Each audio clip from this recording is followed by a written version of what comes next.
মসজিদ যেদিন হয় ঢালাইয়ের দিনে 100 বস্তা সিমেন্ট দিয়েছিল আর মানে পাথর বসানোর জন্য 2 লাখ টাকা দিয়েছিল, তাকে আপনারা সভাপতি বানিয়ে দিলেন। ও আপনাদের খাতায় সভাপতি, আল্লাহর খাতায় এই আল্লাহর কথায় সভাপতি নয়। শুনে নিন, মসজিদ কমিটি কে হবে কোরআনে আল্লাহ বলে দিয়েছে, আমি বলিনি, কোরআন বলছে। ছোট্ট একটা উদাহরণ দিচ্ছি, মসজিদ কার ঘর? কোরআন বলছে, দেখি কার ঘর। ওয়ান্নাল মাসাজিদা লিল্লাহি ফালা তাদউ মা আল্লাহি আহাদা, সূরা জিন 29 পারা। মসজিদগুলি হলো আল্লাহর জন্য, আল্লাহ ছাড়া কারো ইবাদত করো না। তাহলে বোঝা গেল মসজিদ আল্লাহর ঘর। ক্লিয়ার? তা আল্লাহর ঘর যদি মসজিদ হয়, তা মসজিদের কমিটি কে করবে? যার ঘর সে করবে। আরে ভাই বলে কথা বলে না, তাই তো? তা মসজিদ কমিটি আল্লাহই করবে, আল্লাহই তো মসজিদ কমিটি করে দিয়েছে। আপনি যদি না মানেন, তার জন্য কি আল্লাহকে দায়ী করবেন? আল্লাহ তো এই কোরআনে মসজিদ কমিটি করে দিয়েছে, আপনি তো জানেন না। এই ওয়াজ তো আপনাদেরকে করা হয়নি, আপনাদেরকে ওয়াজ করা হয়েছে কিরকম জানেন? কোন কিসসা কাহিনী ঘটনা দিয়ে আপনাদেরকে বোঝানো হয়েছে। বাবা কোরআন কি বলছে শুনুন। এই কোরআনকে নিয়ে সারা পৃথিবী গবেষণা করছে। America, London, France, Britain, Japan, Jordan, Germany ঠান্ডা করে বসে বসে কোরআনকে নিয়ে গবেষণা করছে। কারা করেছে? Humphry David, Michael Faraday, Einstein, Isaac Newton, doctor Morris Mukherjee, mister Cook, mister জাবিরি, mister Campbell, Raja Rammohan Roy, Ishwarchandra Vidyasagar, Rabindranath Tagore, Acharya Jagadish Chandra Bose, Francis ডেক, উইলিয়ামস কিটমুর, উইলিয়ামস হার্ভে, টমাস, জর্জ বার্নার, এরা কোরআনকে নিয়ে গবেষণা করলো। আর আমরা কিছু মৌলবি, সকলে নয়, আমরা কিছু মৌলবি কি করলাম? এই কোরআনটাকে নিয়ে কি করলাম? তেল পড়া, পানি পড়া, ওয়াজ করা, খতম পড়া, তাবিজ পড়া, ঘর বন্ধ করা, আর নিজেদের মধ্যে মারামারি করা। কিরকম মারামারি? গোল টুপি, লম্বা টুপি, চেরা জামা, ফাড়া জামা, তবলিগ, ফুরফুরা, বেরেলি, ওয়াহাবি, জামাত ইসলামী, আহলে হাদিস, বুকে হাত বাঁধা, নাভির নিচে হাত বাঁধা, জোরে আমিন বলা, আস্তে আমিন বলা, জানাজার পরে দোয়া করা না করা, কিয়াম করা না করা, 20 রাকাত তারাবি, 8 রাকাত তারাবি, 1 রাকাত বেতের, 3 রাকাত বেতের, এই নিয়ে মারামারি। এ ওর বলে কাফের, ওর বলে কাফের। ঠিক না বেঠি? বাড়ি থেকে ভাববেন। আমার বাপেরা, আপনারা এই জাল থেকে বের হয়ে আসুন। এই জালের ভিতরে থাকবেন না। এই জালের ভিতরে থাকলে না কি হবে জানেন? আপনার ব্রেনটা ঠিক রাখতে দেবে না, রাখতে পারবেন না। আজকে জাস্ট উদাহরণ দিচ্ছি।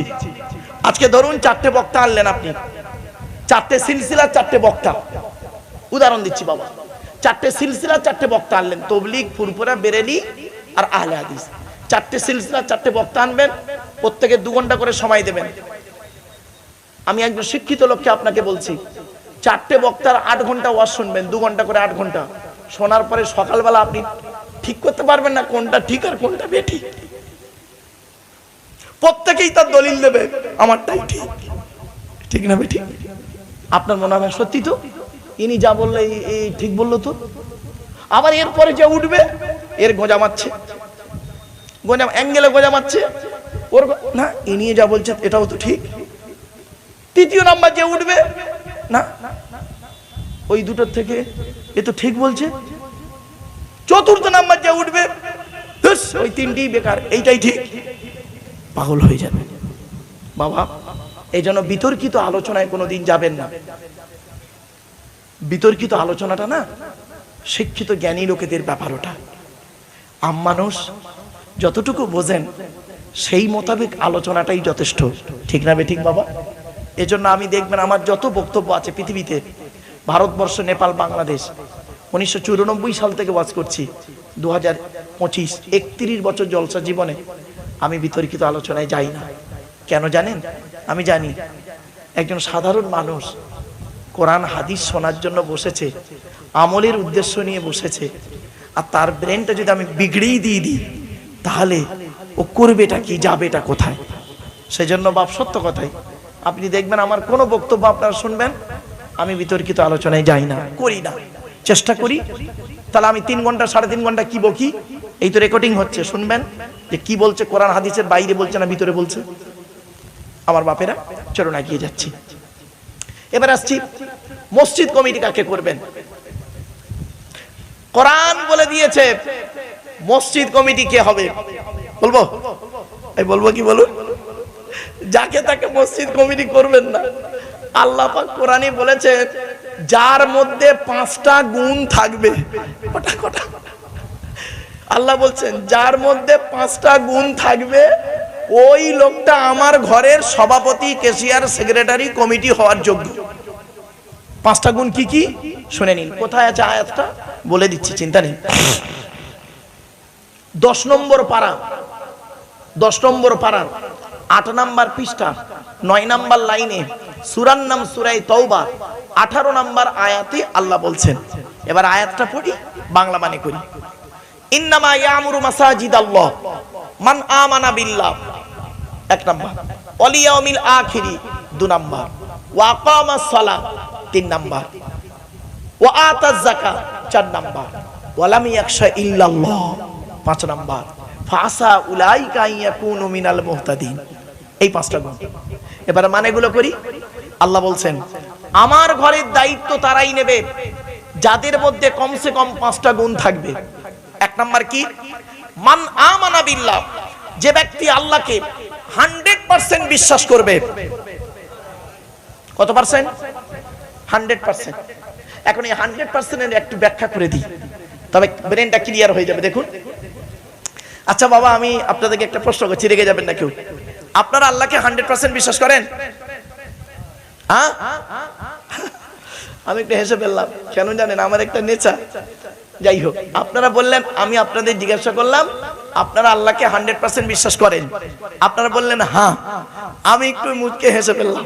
কেন? কোরআনের একটা আয়াত বলি, নিজেরাই বুঝতে পারবেন। আল্লাহর নবী একদিন দাঁড়িয়ে আছেন, 26 পারায় ঘটনাটা আছে। আয়াতটা আগে পড়ি। আচ্ছা, আয়াতটা, এই ঘটনাটা বলে আয়াতটা পড়লে ভালো হবে।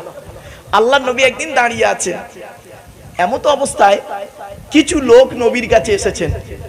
কিছু লোক নবীর কাছে এসে বলছে, ইয়া রাসূলুল্লাহ, আমরা আল্লাহকে 100 ভাগ বিশ্বাস করি। কত ভাগ? মানে 100%, 100 ভাগ বিশ্বাস করি আল্লাহকে। তা নবীজি বললেন বাহ বাহ, খুব ভালো, খুব ভালো বলে নবীজি দাঁড়িয়ে আছে। হঠাৎ আল্লাহ রাব্বুল আলামিন করলেন কি, জিবরাইলকে বললেন, জিবরাইল চলে যাও, চলে যাও। আমার নবী অত্যন্ত সাদামাটা মানুষ, ওরা বলল আর নবী বলছে বাহ বাহ, ভালো, যাও। জিবরাইল এলেন, কোরআনের আয়াতটা নাজিল হলো। জিবরাইল এসে বলছে, ইয়া রাসূলুল্লাহ, খবরদার ওদের মুখের কথা বিশ্বাস করবেন না, সব চিটিংবাজ। ওরা মুখে বলছে আল্লাহকে বিশ্বাস করি, অন্তরে আর কাজে আল্লাহকে বিশ্বাস করে না। যেই বলেছে না, বলতে নবীজি বলছে, বলছে তো ওরা আল্লাহকে 100 ভাগ বিশ্বাস করি। আল্লাহ বললেন, জিবরাইল, আমার রাসূলকে বলো একটা পরীক্ষা দিচ্ছি, করে দিচ্ছি ওদের, দেখো। আয়াতটা প্রথম পড়ি। ক্বালাতিল আরাবু আমান্না কুল্লাম তুমিনু ওয়ালাকিন কুলু আসলামনা ওয়ালাম্মা ইয়াদখুলিল ঈমানু ফি কুলুবিকুম। এই আয়াতটা কোথায় আছে? 26 নম্বর পারার একেবারে 16 নম্বর পৃষ্ঠা 11 নম্বর লাইন, 9 নম্বর লাইন, সূরার নাম সূরা হুজুরাতের মধ্যে আল্লাহ বলছেন কি, কিছু লোক এসে নবীকে বলল আমরা ঈমান এনেছি, আমরা আল্লাহকে বিশ্বাস করি 100%। আল্লাহ বললেন, কুল, নবী তুমি বলো, লাম তুমিনু, তোমরা কেউ ঈমান আনোনি, ওয়ালাকিন কুলু আসলামনা, বরং তোমরা বলো আমরা ইসলাম এনেছি। চুরি করতাম, চুরি করব না, মদ খেতাম, মদ খাবো না, সুদ খেতাম, সুদ খাবো না, এইটুকুই বলো। অন্তরে ওয়ালাম্মা ইয়াদখুলিল ঈমানু ফি কুলুবিকুম, এখনো পর্যন্ত তোমাদের অন্তরে 100% আল্লাহর প্রতি বিশ্বাসটাই নেই। কি আশ্চর্য! তখন নবী দাঁড়িয়ে গেলেন নবীজি। তখন আল্লাহ পাক বললেন, নবী দেখবেন, দেখবেন ওদের ঈমানটা কিরকম। চলুন আয়াতটা দেখি, একদম মিলিয়ে নিন, একদম বাস্তবের সঙ্গে মেলাবেন আমার আয়াতটা। আল্লাহ বলছেন, ফাইদা রাকিবু ফিল ফুলকি দা'উল্লাহ মুখলিসিনা লাহুদ্দিন ফালাম্মা নাজ্জাহুম ইলাল বাররি ইযা হুম ইউশরিকুন। 21 নম্বর পারা 3 নম্বর পৃষ্ঠা 3 নম্বর লাইন, সূরার নাম সূরা আনকাবুত। আল্লাহ বলছে, নবী ওরা যখন নৌকায় করে নদী পার হতে যায়, ওরা যখন নৌকায় করে নদী পার হতে যায়, নদীর মাঝখানে যখন নৌকোটা আমি আল্লাহ একবার টলমল করে দিই, তখন প্রত্যেকেই মরণের ভয়ে আল্লাহ আল্লাহ বলে চিৎকার করে। ঠিক না ঠিক? এরপর আল্লাহ বলছেন, ফালাম্মা নাজ্জাহুম ইলাল বাররি, ওদের কান্না সহ্য করতে পারি না। আমার নাম রহমান, আমার নাম রহিম, আমি জানি বেটা এক্ষুনি যদি মরে যায়, নৌকাতে ডুবে যদি মরে যায় নদীতে, ওর বউটা বিধবা হবে, ওর বুড়ো বুড়ো বাপগুলো কষ্ট পাবে, বাচ্চারা এতিম হয়ে যাবে। ফালাম্মা নাজ্জাহুম ইলাল বাররি, ফেরেশতার মাধ্যমে যখন ওদের ডাঙায় তুলে দিই, ওরা এত বড় মুনাফিক বদমাইশ, যেই ডাঙায় উঠে গেল, ইযা হুম ইউশরিকুন, আমার সঙ্গে শিরক করে আর বলে মাঝি ভালো ছিল বলে বেঁচে গেছি, নইলে মরে যেত। ঠিক না বেঠিক? আল্লাহ ফেরেশতাদের বলছে, দেখলে দেখলে এতক্ষণ ডুবে যাচ্ছিল, নদীর মাঝখানে ডুবে যাচ্ছিল, আল্লাহ আল্লাহ বলে চিৎকার করলো, আর যেই ওকে ডাঙায় তুলে দিল তখন বলছে মাঝি ভালো ছিল বলে বেঁচে গেছে, নইলে মরে যেত। আর একটা জ্বলন্ত প্রমাণ দিচ্ছে, শুনে নিন, জ্বলন্ত প্রমাণ। স্ত্রীর পেটে বাচ্চা, স্ত্রীর পেটে বাচ্চা, 9 মাস বাচ্চা হয়ে গেছে, পেটে 1 মাস বাকি। তো ও ডাক্তারকে বলছে, স্যার আমার বইয়ের পেটের বাচ্চা নরমালে না সিজারে? তা ডাক্তার বলল, এই তোর বইয়ের পেটের বাচ্চা মোটামুটি আলট্রাসোনোগ্রাফি করে ব্লাড টেস্ট করে যা বুঝছি তোর বইয়ের পেটের বাচ্চা হবে নরমালে। তা ও তখন বলছে, স্যার নরমালে বাচ্চা হলে কত টাকা খরচা? তো ডাক্তার বলল, ধরে নে 20,000 টাকা। ওর ব্যাংকে মাছ বিক্রি করা টাকা আছে 50,000 টাকা। ব্যাংকে কত আছে কি বলুন? 50,000। ডাক্তার বলেছে কত খরচা? 20,000। ও মনে মনে বলছে, দূর ঘোড়ার ডিম, নামাজ পড়েও লাভ নেই, আল্লাহর ডেকেও লাভ নেই। ডাক্তার তো বলেই দিয়েছে নরমালে বাচ্চা 20,000 টাকা যাবে, 50-এর থেকে 30,000 টাকা থাকবে, অসুবিধে নেই। বিন্দাস ঘুরছে, বিন্দাস ঘুরছে। হঠাৎ যেদিন বাচ্চা হবে প্রসব বেদনা উঠেছে ওর বইয়ের। ও তখন ডাক্তারকে ফোন করেছে, স্যার আমি অমুক পেশেন্টের স্বামী বলছি। হ্যাঁ বল বল বল বল, কি হয়েছে? স্যার আমার বইয়ের পেন উঠেছে, মানে বেদনা উঠেছে। ডাক্তার বলল, এক্ষুনি তুই বেড়া চাপায় অমুক একটা নার্সিং হোমে নিয়ে চলে আয়।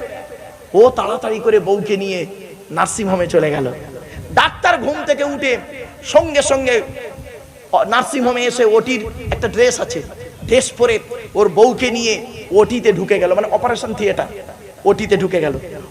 ওটির সামনে একটা বেঞ্চ থাকে, ও সেই বেঞ্চির সামনে বেঞ্চিতে বসে থাকে। ঠিক না বেটি? এবার আপনারা বলুন, এখানে বসে বসে বলুন দেখি, ফিলিংসটা তৈরি করুন, ফিলিংসটা তৈরি করুন, ভাবুন, চিন্তাটা করুন। ও ওই ওটির বাইরে বসে বেঞ্চিতে বসে বসে কি করে বলুন? কি করে খালি দেখুন, আমার দিকে তাকান, খালি এমন করবে টেনশনে।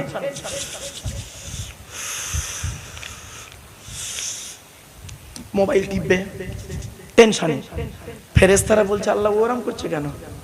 আল্লাহ বলছে, দাঁড়া, ওর বইয়ের বাচ্চা হচ্ছে, ওর টেনশন হচ্ছে, দেখ আরো কি করে দেখ। তো ভালো, 1 ঘন্টা পরে ডাক্তার বের হয়েছে, জানেন? বের হতে ও ছুটে গিয়ে ডাক্তারকে বলছে, স্যার স্যার আমার মানে আমার বইয়ের খবর কি? টেনশনে ওর মুখের ভাষা জড়িয়ে গেছে। আল্লাহ ফেরেশতাদের বলছে, দেখ ওর বইয়ের বাচ্চা হচ্ছে, ওর টেনশনে মুখের ভাষা জড়িয়ে গেছে, দেখ। এবার ডাক্তার বলছে, শুনুন, বাড়ি থেকে ভাববেন ওয়াজটা।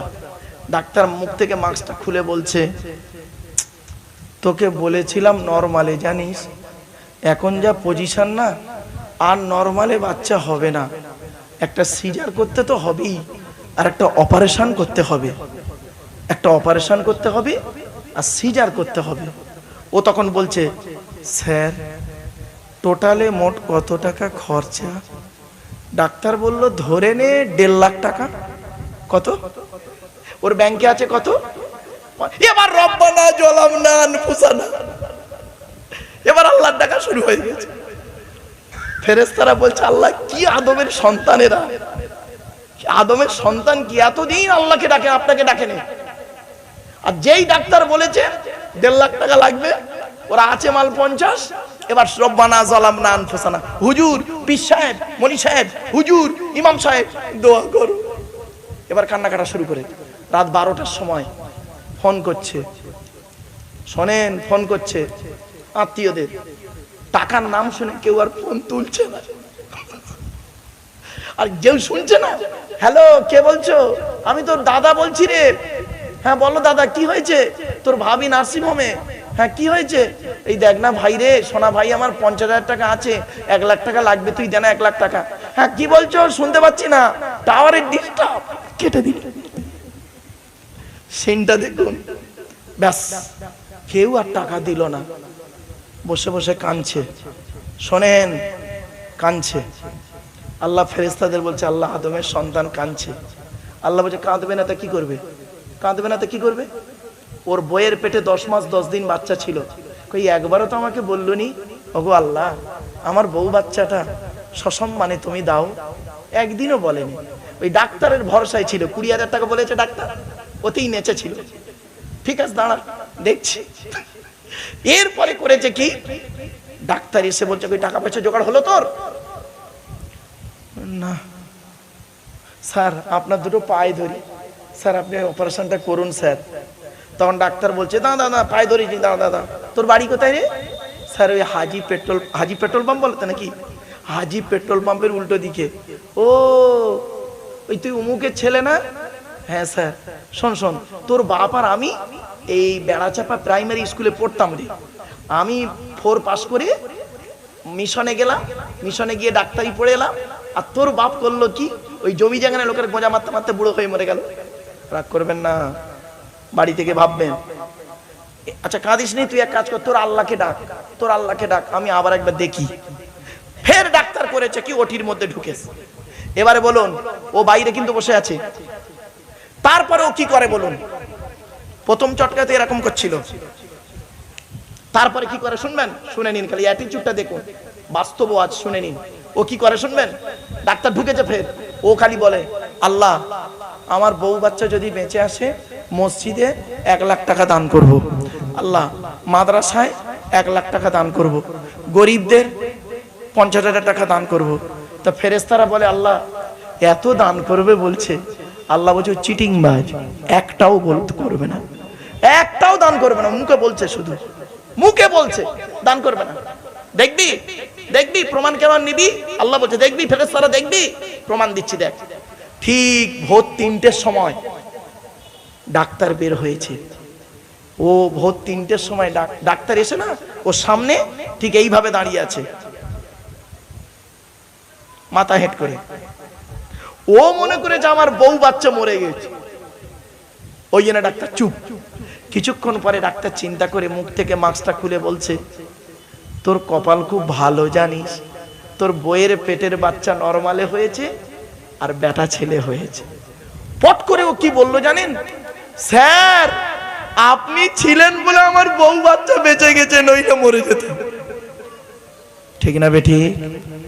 কোরআন কি বলছে দেখি, ফাইজা মাসাল ইনসানা দুররু দাআনা লিজামবিহি আও কাইদান আও কাইমা ফালাম্মা কাশাফনা আনহু দুররাহু মাররা কাআল্লাম ইয়াদউনা ইলা দুরনিম মাসাম। 11 নম্বর পারা 7 নম্বর পৃষ্ঠার একেবারে 10 নম্বর লাইন, সূরার নাম সূরা ইউনূসের 12 নম্বর আয়াত। আমার কথা নয় বাপ, বাস্তব উদাহরণটা তুললাম, কোরআনের আয়াতটা সেটিং করে দিলাম। আল্লাহ বলছে মানব জাতি এমন, এ আদমের সন্তানেরা এমন, আদমের সন্তানেরা এমন, এদের যখন বিপদ আপদ মুসিবত দিয়ে একটু টেস্ট করি, এরা তখন কি করে? দাঁড়িয়ে বসে শুয়ে কাকুতি মিনতি করে আমার কাছে কান্নাকাটা করে। আর যেই ওদের বিপদ থেকে উদ্ধার করে দিই, এমন ভাবে বুক ফুলিয়ে বাজারে চলে, ওর যেন কোনো রোগই হয়নি। ঠিক না বেটি?